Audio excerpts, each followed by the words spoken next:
Welcome back to how to grow your own food at home from food scraps. This is going to be part 3. If you have not seen parts 1 and 2, go ahead and watch those. I also just want to say thank you for all the love on this series. I had no idea that this many people would be so excited to grow their own food at home. But the food market is really unpredictable right now, so I think it's really important that we all go back to our roots and share this information with our friends and family because it is so valuable. So I explained this briefly in the first video, but I'm going to show you step by step on how to create a mini greenhouse out of old fruit containers. So all you're gonna need is some seeds. I am gonna eventually transplant these outside. I'm teaming up with my family to use their yard, and then you're gonna need a container with holes in the bottom and something to cover the top. First things first, just fill this with soil. I'm just using some Miracle Grow for potting. And then I'm gonna be using these baby carrots, and it says to have a 1/2 inch depth for the seed. But again, you can use scraps. If you have tomatoes, pick the seeds out. Same with gooseberries, cucumbers, anything.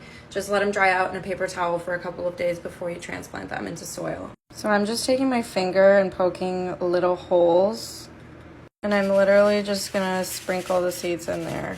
This is how I do it every time. Cover it with more soil, just a little bit though, like a 1/4 inch. And then give that a good water.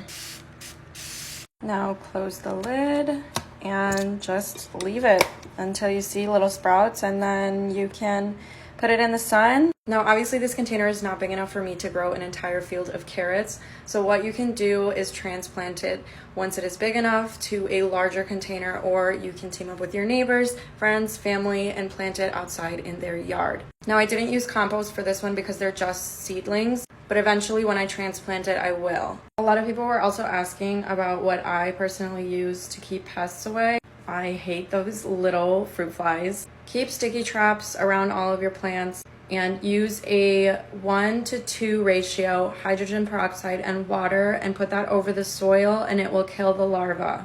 Don't do this super often because it can mess up the integrity of your plant, but it does work. Also, I saw a few people say this, but don't germinate your seeds in the fridge. I mean, it might work, but just basing off of like a lot of plants die during frost, it might be too cold to let them germinate. Just keep it on your counter. It doesn't have to be right in front of the window until it sprouts, then it needs sunlight. I think these 3 videos should be enough to get you started, but if you guys have any other questions, please let me know.